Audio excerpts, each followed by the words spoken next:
Bueno, y para finalizar la última disertación del día de hoy, vamos a volver a llamar a Guillermo Durán para que nos cuente un poco sobre una aplicación práctica implementando conceptos de arquitectura sustentable utilizando un crédito Procrear, que bueno, también Guillermo, si puedes contar lo que es el crédito Procrear para la gente que está desde Ecuador o de otros países viendo la jornada, los dejo en tus manos. Gracias, Diego. El crédito Procrear es un crédito que ha dado varias viviendas últimamente acá en la Argentina. El tema de la vivienda es un tema bastante crítico en la Argentina, que hay muchísimo para hacer, es uno de los problemas más, o uno de los desafíos, no problemas, desafíos más grandes que tenemos para resolver. Y al ver este crédito que se repetía en varios casos, intentamos, a partir de un cliente que había recibido este crédito, tratar de enmarcar en el proceso del crédito una vivienda que sea lo más sustentable posible en los distintos índices, consumo de energía, residuos, agua, y a partir de ahí tratar de ir demostrando qué se podía hacer con ese crédito. Y más allá de que el dinero, que la casa excedió el valor del dinero del crédito, no por ser sustentable, sino porque una casa por este tipo de dimensiones lo iba a exceder, la idea era tratar de reflexionar y decir, bueno, con ese dinero, ¿qué estrategias se pueden hacer? ¿Cuánto tendría que salir el crédito? Y a partir de ahí tomar como esa unidad que era el crédito, esos montos, y reflexionar sobre lo que sería la vivienda de clase media de nuestra sociedad, qué tanto hay para hacer y que, bueno, agradecemos todo lo que se está haciendo y somos conscientes que hay que hacer mucho más. Estrategias que se aplicaron para esta vivienda, vamos a mencionar algunas y vamos a ir describiendo algunas de las que mencionamos. En primera instancia, como dijimos antes, el tema de las orientaciones, reconocer dónde está el norte, fundamental. Retac, el retac es un material en verdad de un mampuesto que es hormigón, es un bloque de hormigón celular en autoclave, curado. Gracias por acá que me sopló, que tiene muy buenas propiedades de aislación térmica, también construir con adobe, utilizar la vermiculita, que es un aislante térmico natural, un gran desafío que tenemos en los materiales, sobre todo en los materiales, entre otros los aislantes térmicos, que son materiales industrializados y que hay un montón de investigaciones que hablan de los perjuicios que puede tener para nuestro cuerpo, por ejemplo, la lana de vidrio. Entonces todos estos materiales, sobre todo en el proceso de construcción. Por eso el tema de poder encontrar materiales que sean buenos aislantes térmicos naturales también es muy positivo. Murotron, que lo vimos antes, utilización de agua de lluvia, reciclado de agua, chimenea rusa, lumiducto, geotermia, biopiscina, huerta orgánica y aislación en techos. Todos los techos están aislados, pero acá triplicábamos la aislación que se necesitaba o una aislación común que se hace a una vivienda. En esto que hablábamos también antes de el prevenir el consumo de energía. Esa es la foto de la casa en una de las últimas instancias de la obra. Esta es la fachada norte, que es la que más abierta está. Ahí podemos apreciar el termotanque solar y abajo hay una ventana y a la izquierda hay otro recuadro en negro. ¿Lo pueden ver? Bueno, ese es un Murotron, lo que hablábamos antes, es una ventana que atrás hay una pared negra. Por supuesto que todos los vecinos que pasan preguntan y dicen que hicieron una pared atrás de una ventana, ¿qué pasó? Pero bueno, les explicamos amablemente, los invitamos y quedan bastante contentos. La orientación, algo principal, el terreno tenía esas proporciones rectangulares. La casa la inclinamos para que busque el norte. En estos climas, después de hacer los análisis ambientales correspondientes, esto es en Luján, acá cerquita, a unos 70 kilómetros de la capital federal, de la ciudad de Buenos Aires. En estos climas, que en invierno hace frío, en verano hace calor, hay cierta humedad, una disposición ideal desde el punto de vista bioclimático es tener una construcción de proporciones rectangulares que uno de sus lados mayores vaya para el norte. ¿Por qué? Porque nos podemos abrir al norte y a partir de ahí hacer que en invierno el sol entre, protegernos para verano, para que no haya un sobrecalentamiento.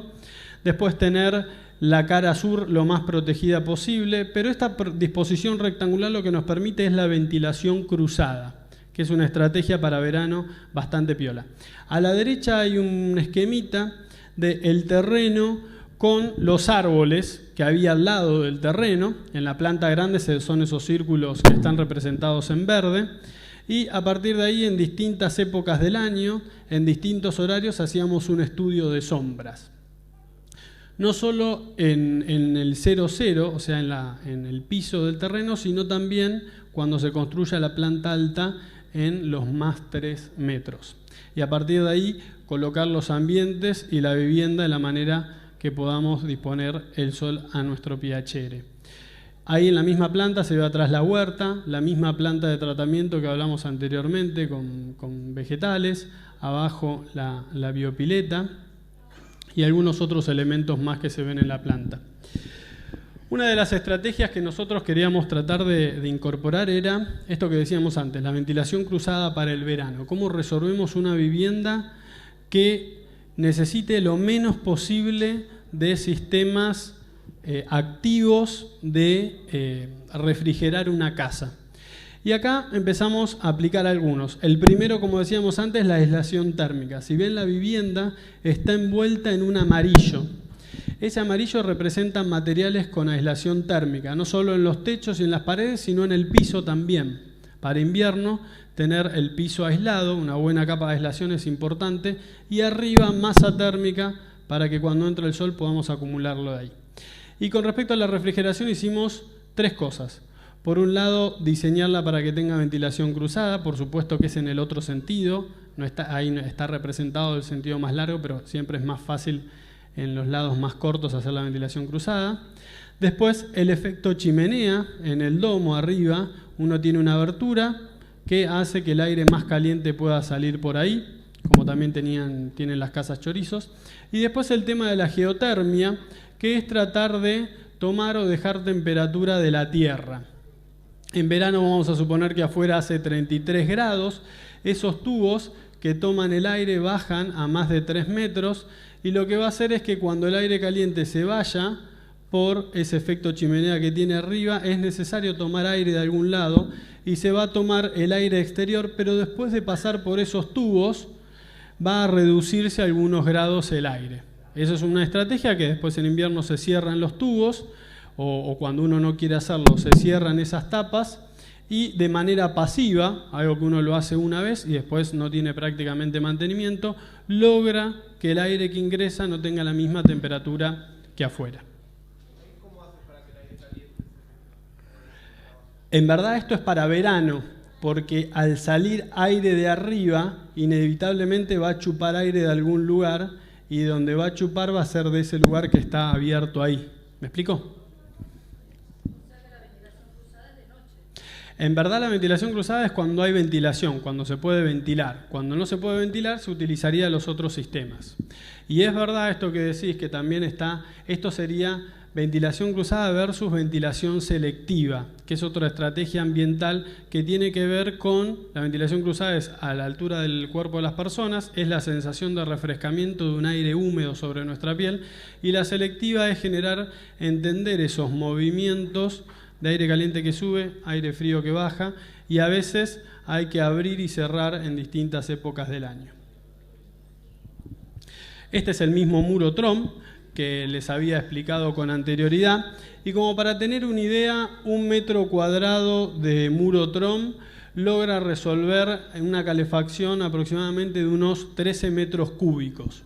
Por supuesto son sistemas complementarios, no es que a partir de un muro TROM uno va a poder resolver la calefacción de un lugar, sobre todo porque dependemos de la nubosidad. En otros climas donde hemos hecho el muro TROM, por ejemplo en Córdoba, hay lugares de Córdoba donde el invierno siempre hay sol, entonces uno puede confiar en lo que es calentar con sistemas solares pasivos con mayor amplitud. Acá dependemos un poco del sol, pero bueno, cuando hay sol en invierno, que son varios días, logramos aumentar un poco la temperatura interior. No solo por el aire, sino porque esa misma pared, la negra, a diferencia de la otra pared, es de un material con masa térmica. Entonces esa pared se va a calentar y a la noche va a irradiar cierto calor hacia el interior de la construcción. Había un sector, la parte del domo, que lo que queríamos hacer era construir con adobe. El adobe son los ladrillos de tierra que no se cosieron, y la idea era hacer una doble pared, como decíamos al principio, y utilizar la vermiculita como aislante térmico. Se ve en la foto de abajo a la izquierda, la cámara de aire de adentro está lleno de vermiculita. La vermiculita es la mica que después de cierto proceso logra ensancharse y tiene buenos niveles de aislación térmica.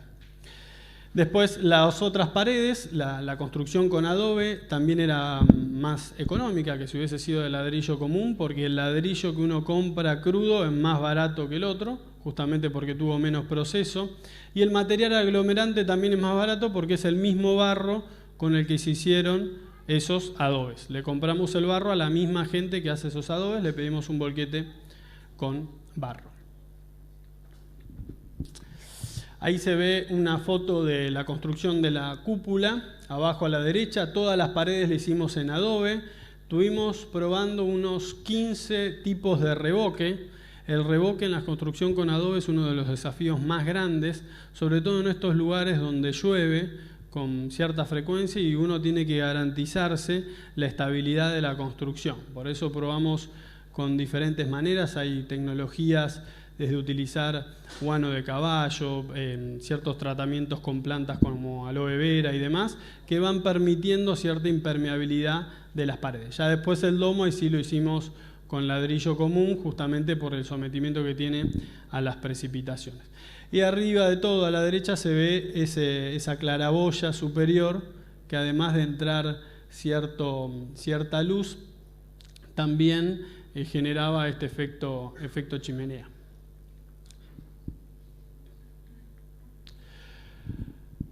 Un mampuesto que utilizamos y que está en el mercado, no es muy utilizado, pero generalmente la gente que lo utiliza termina cayendo siempre en ese mampuesto, es este bloque de hormigón. Es un hormigón que tiene como aire adentro y tiene muy buenos niveles de aislación térmica. Por ejemplo, un bloque de 20 centímetros de espesor tiene más aislación térmica que un muro de 60 centímetros de ladrillo común. Por eso parece una inversión importante, pero después cuando uno ve los beneficios del bloque es fácilmente de amortizar, aparte de la velocidad y de lo liviano que es el mampuesto.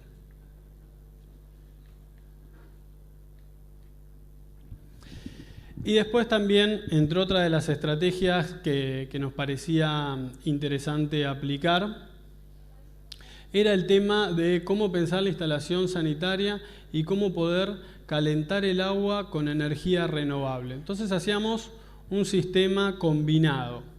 Por un lado pusimos un termotanque solar, que en este caso pusimos un termotanque de producción nacional, porque bueno, nos interesaba poder promover la industria nacional.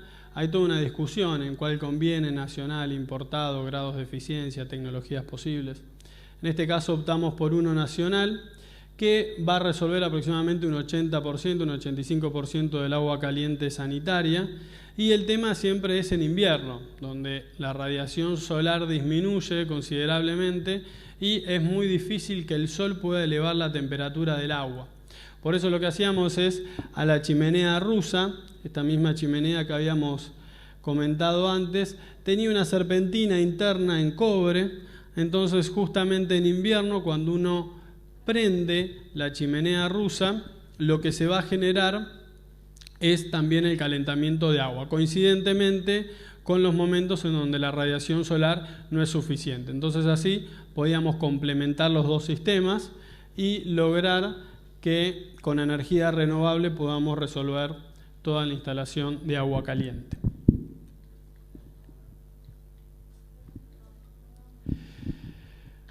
Bueno, esta es la chimenea rusa que habíamos construido en el lugar.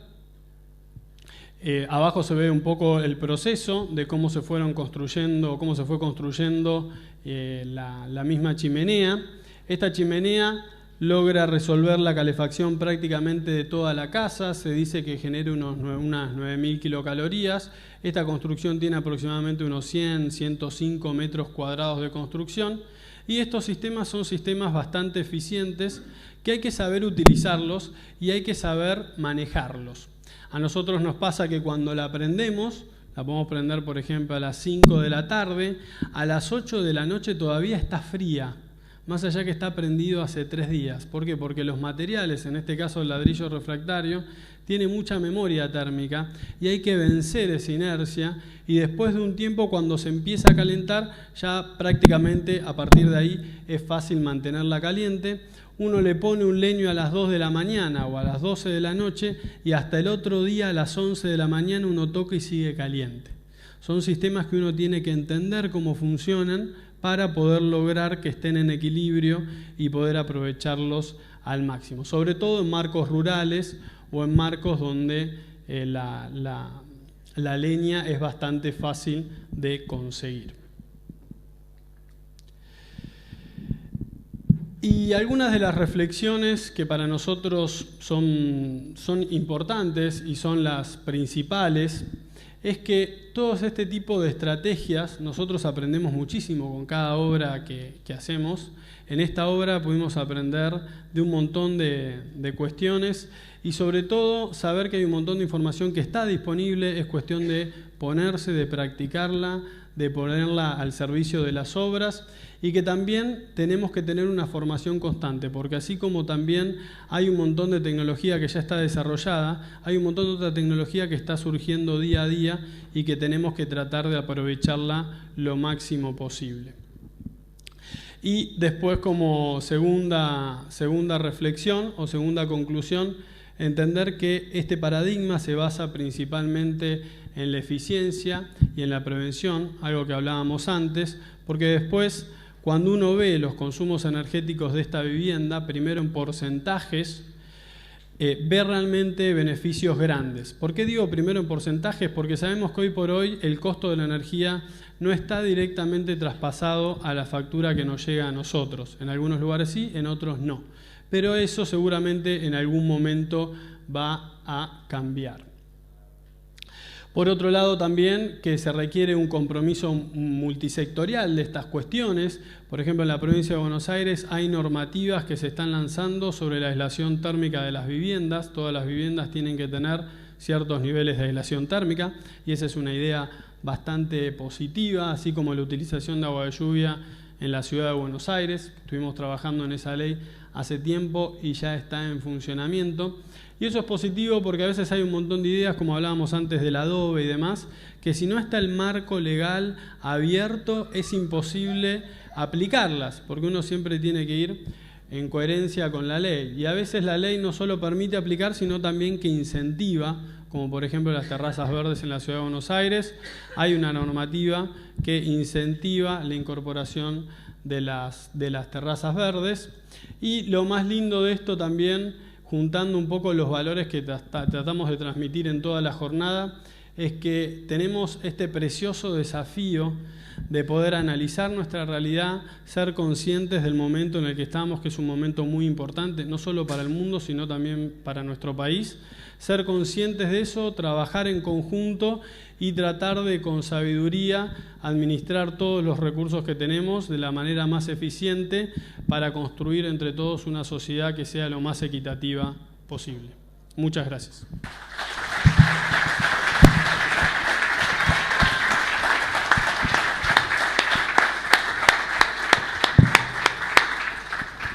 Muchas gracias, Guillermo. ¿Alguien tiene alguna pregunta más para Guillermo? Acá abajo tenemos una. Sí.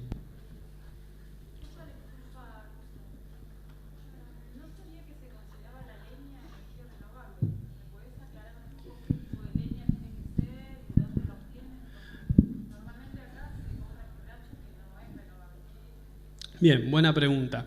Parafrasearla para... Bien, acá una pregunta que están haciendo es si la biomasa es energía renovable.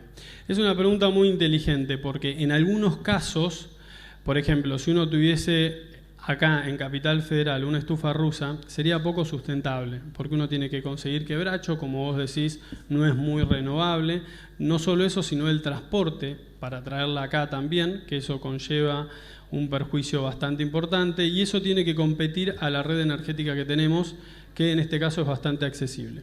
Nosotros hemos hecho estudios en diferentes trabajos que tenemos, que por ejemplo hemos hecho viviendas, como para comentar un caso extremo, en el Tigre, donde los terrenos del Tigre se caracterizan por ser terrenos grandes y sobre todo muy profundos.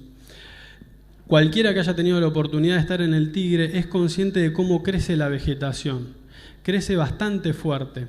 En esos lugares, la huella ecológica de sacar leña y utilizarla para tu bien es mínima en relación al perjuicio que vos generás al medio ambiente. Incluso en muchos lugares el tema de limpiar árboles o limpiar ramas que se caen de los árboles es algo que se hace y hasta incluso se quema.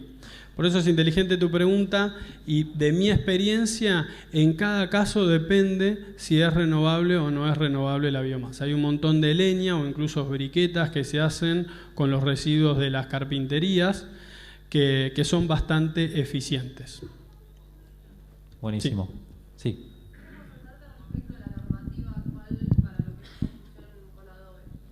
Bien. Es un tema interesante. En algunos lugares, por ejemplo, como en San Luis, nos ha pasado en carpintería, por ejemplo, que ahora estamos haciendo un trabajo, por esa zona se puede construir con adobe. En otro lugar en Córdoba, por ejemplo, en Villa Yardino, estuvimos haciendo y se puede construir con adobe. Por ejemplo, en Villa Las Rosas, ahora nosotros hicimos una casa con adobe y en un futuro se va a lanzar una ley en la que se puede construir con adobe. La ley, el espíritu que tiene, o lo que es interesante de la ley, es que regule su construir. ¿Por qué? Porque es algo que se viene, es algo que se está haciendo, y a veces cuando uno ve que hay una ola muy fuerte, en vez de forzar para excluirla, está bueno reconocerla e incluirla al sistema, regulándola, eso sí, pero incluirla al sistema.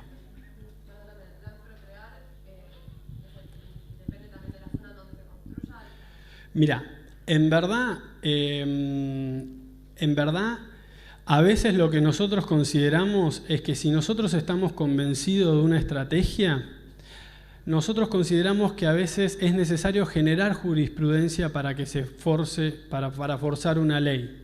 Una cosa es cuando uno transgrede una ley para construir más metros cuadrados porque yo vendo más metros cuadrados y me beneficio. Y otra cosa es cuando nosotros estamos haciendo esta casa, controlado ese sistema, tenemos cálculos estructurales donde comprobamos la eficiencia energética, la eficiencia estructural. Somos conscientes que a veces lo mezclamos con un poco de hormigón. En la foto se veía que había unas columnas de hormigón de vez en cuando, donde tratamos de mostrar que es una tecnología que se puede. Por más que legalmente por ahí no está permitido, a nosotros consideramos que es necesario cruzar ese límite para generar jurisprudencia. Nos hacemos responsables y sabemos que es necesario.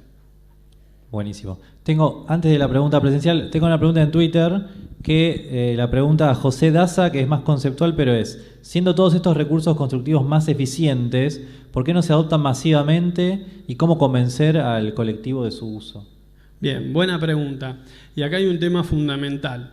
Por eso, para nosotros la Fundación es un eslabón esencial y es un espacio de gozo muy importante de poder compartir esto con ustedes, porque nuestra experiencia es que todo esto es posible, es fácil, se puede hacer, está al alcance, están los recursos.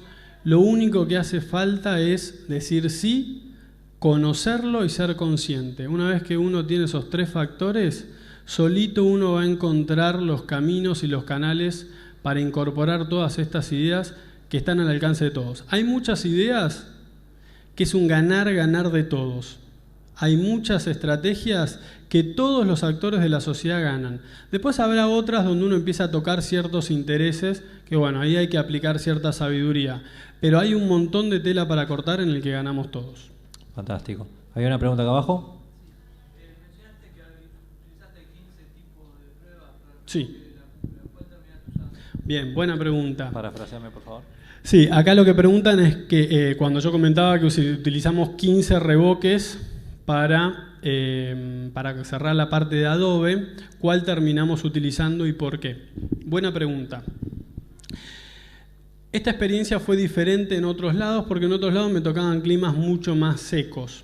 En este caso, al tener un clima húmedo, utilizar materiales naturales al 100%, como decíamos, se puede usar el aceite de lino, la leche en polvo, la aloe vera, el guano de caballo, que en algún momento lo dejamos fermentar 15 días y después lo mezclamos y lo utilizamos. Son todas estrategias que se pueden aplicar. Ahora, en este caso, en estos balances que hablamos antes de garantizar la salubridad, garantizar la estabilidad estructural, el revoque que utilizamos fue tierra en un 40%, 50%, arena en un 35%, 40% y un poquitito de cal milagro. Porque también se puede hacer, y después lo pintamos con cal, la cal apagada, digamos, la cal como se pintaba antes, que eso sí es un material natural. Pero sí, el material industrial, digamos, que utilizamos fue un poquitito de cal milagro. Tuvimos que ceder ahí porque frente a las fuertes tormentas los otros no nos garantizaban una vida útil estable, digamos. Entonces ahí también en la construcción con adobe hay distintas tendencias. Nuestra experiencia es que está bueno utilizar el material. Ahora, si para garantizar que no haya humedad o garantizar la calidad estructural de la vivienda tenemos que negociar con materiales industrializados, está bien, digamos, el resultado termina siendo holgadamente positivo. Porque las construcciones que se hacían antes con adobe también requerían su mantenimiento, el revoque de 1 metro para abajo se caía con facilidad por temas de humedad. Entonces, bueno, la idea es tomar lo pasado, pero mirando al futuro y siempre haciendo soluciones mejoradoras. Había una pregunta por acá a la derecha.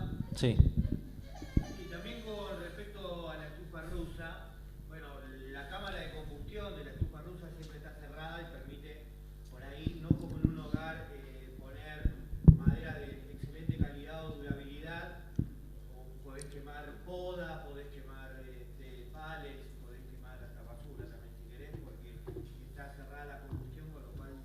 Lo que sí me vi que tenías la serpentina, habían puesto dentro de la chimenea. Sí. Eso levantaría muchísima presión. ¿Qué hiciste? ¿Una caldera? No. ¿Cómo sale la presión de eso? Y después el mantenimiento de eso. ¿Por qué la presión dentro de la chimenea, dentro de la masa y no en la salida? Bien, buena pregunta y lo voy a tratar de sintetizar con 3 principios. El primero lo pusimos adentro porque nos garantizamos que va a levantar más temperatura. Al principio, en la primera parte del aire es más caliente, obviamente. Segundo, esa serpentina está conectada al termotanque solar que vimos y es un circuito que arriba está abierto. Los termotanques solares tienen su purgación natural, tienen ahora no me sale el nombre, su venteo. Tienen su venteo que en caso de elevar mucha temperatura sale por ahí arriba, cosa que no es un sistema presurizado. Y un principio que le agrego para que esto funcione bien es que la serpentina de cuando entra hasta que llega al termotanque siempre tiene que estar subiendo. En ningún momento tiene que haber un tramo que baje, porque ahí se puede generar un sifonaje térmico, donde el agua caliente se almacena y no circula porque no sigues, porque quiere subir y ya no puede subir, entonces no va a bajar porque es caliente. Por supuesto que si el resto es un volumen mucho más caliente lo va a empujar, pero digamos, el principio que hay que aplicar y hay que controlar muy bien en toda la instalación es que de abajo hasta arriba el agua siempre suba. Entonces, si abajo hay mucha temperatura, de última se escapa para arriba y siempre va a haber una circulación continua. Muy bien. Vamos a hacer las últimas 2 preguntas. Teníamos una por allá. Sí. Cuando hablaste del revoque para el adobe, que dijiste que lo hiciste con una mezcla de tierra, arena y cal milagro. Sí. ¿Cómo hiciste para que eso sea impermeable? Bien. La impermeabilidad de eso la da más que nada la pintura de cal de afuera. La construcción con adobe tiene una propiedad que se llama la higroscopicidad. ¿Qué significa eso? Es bueno dejar que no pase el agua, pero sí que pueda haber un flujo de entre y salga de la humedad. Se dice que adentro la humedad interior, cuando hay mucha humedad, la absorbe el adobe, cuando, digamos, como que regula la humedad interna. Por eso es ideal en la construcción con adobe tampoco hacer un revestimiento plástico completamente impermeable, porque esa humedad podría generar algunos efectos de humidificación interna de la pared. Por eso siempre el adobe se construyó con cal, que no deja pasar el agua, pero sí hay un flujo de humedad. O sea que en el interior no fue revocado. En verdad en el interior no fue revocado porque fue un proyecto que tuvo un carácter social muy amplio, participaron un montón de personas. A mí me gustaba que haya mucha producción nacional, justamente como para hacer una sustentabilidad regional. Y vino una asesora de Feng Shui también, y cuando vio la pared así con adobe, me dijo, mira, no se te ocurra tocar la pared, esa pared queda con adobe. Así que la pared interior quedó en adobe, y no, hasta ahora no tuvimos problema de humedad. Bueno, tenemos una última pregunta. Sí. Allá hay otra más también.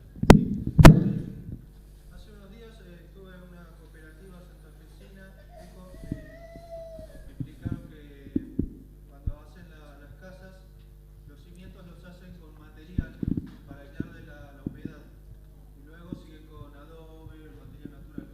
Quería preguntarte si en este caso usaron también cimientos de material industrial como de ladrillo o en ese caso cómo se impermeabilizó. Exactamente. Yo en las obras que hago adobe, abajo pongo la cerecita tradicional que se compra en un corralón, y el cajón hidrófugo, que sería el cierre de los muros, lo hago a lo tradicional. Después para arriba hago este tipo de revoques y demás. Yo soy partidario de que quiero garantizar la impermeabilidad de la construcción, por más que en el balance el 5% de mis materiales, sea por volumen, peso o precio, vienen de la industria, digamos. Como que en ese sentido no soy partidario de ser flexible y de tratar de hacer convivir las dos situaciones. Por eso comentaba que antes, cuando no se hacían cuando no tenían la cerecita, muchas construcciones con barro tenían estos problemas. Seguramente algunos de ustedes tendrán esa típica imagen de la casa de campo que le falta los revoques por debajo de 1 metro. Todos los años había que hacer un revoque justamente porque la humedad subía. Hoy tenemos una última pregunta de Twitter que te voy a hacer, que la hace Fabián. ¿Hay una más allá? Sí. Una rápida yo. Fabián pregunta, ¿qué tipo de aislante recomendás para una casa tradicional? Como para poder aislar una casa que ya está hecha, como puede ser probablemente la casa de todos nosotros. Bien, si una casa ya está hecha, hay unos materiales que nosotros estamos aplicando. ¿Se puede decir marca? Sí, claro. Bien. Hay unos materiales de la marca Weber, por ejemplo, que hay otras marcas también, pero por ejemplo, esta marca lo que tiene es un producto que una pared existente vos le agregás un revoque exterior y haces que tenga muy buenos niveles de aislación térmica. Es como, imagínense, un revoque poroso. Y lo bueno, así como está esta marca, Estisol, como hay un montón de marcas hoy en día que son conscientes de la necesidad del ahorro de energía, que saben que se va a venir, que saben que está esta ley en la provincia de Buenos Aires, tienen departamentos gratuitos donde uno consulta, llama, vienen, te ponen el producto, te lo muestran, te muestran cómo se hacen, son productos buenos. Culturalmente la Argentina se dice, a diferencia de otros países, que tenemos una visión muy tradicionalista de la construcción. Eso puede pasar en todos los ámbitos de la sociedad, donde generar o incorporar tecnologías nuevas es un desafío. Bueno, muchas empresas lo saben, por eso tienen a disposición departamentos donde te enseñan. Por ejemplo, cuando uno tiene una casa ya hecha, revoque exterior, siempre es más extenso por ahí explicarlo el porqué, pero siempre la aislación térmica conviene que vaya en el paramento exterior de la construcción. ¿Había una última pregunta? ¿Alguien tiene la mano? Bueno, la última y con eso cerramos. Consulta, la contraposición de los dos sistemas constructivos que usaron, uno altamente industrializado contra el tradicional, ¿no generó en la unión algún tipo de inconveniente?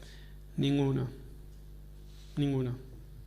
La extendería más la respuesta, pero está impecable, digamos. Se nota en un momento que tenemos un revoque plástico como para responder porque también la idea era responder las dos maneras, digamos, porque en esto de sustentabilidad está la onda más material natural, onda reciclar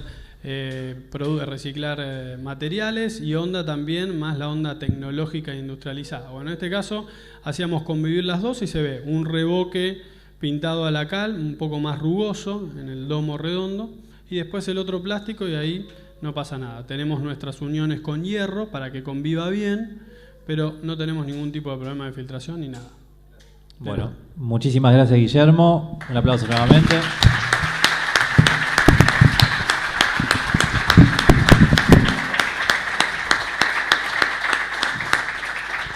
Desde la Fundación Energizar, realmente les agradecemos de corazón que hayan venido, que se hayan tomado el tiempo para venirse para acá. nos encanta. Y bueno, mañana estaremos continuando nuevamente con los temas de solar fotovoltaica, solar térmica y energía eólica. Van a venir varias personas. Y Steffi les quería hacer un último comentario. Bueno, antes de que se vayan, todas las personas que trajeron su taza hoy, muy bien y felicitaciones porque van a tener un curso gratuito online de Energizar. Así que un aplauso para ellos. Toda la gente que trajo su taza, por favor, pase por la entrada, deje su nombre, apellido y DNI, así los acreditamos para el curso que quieran. Gracias.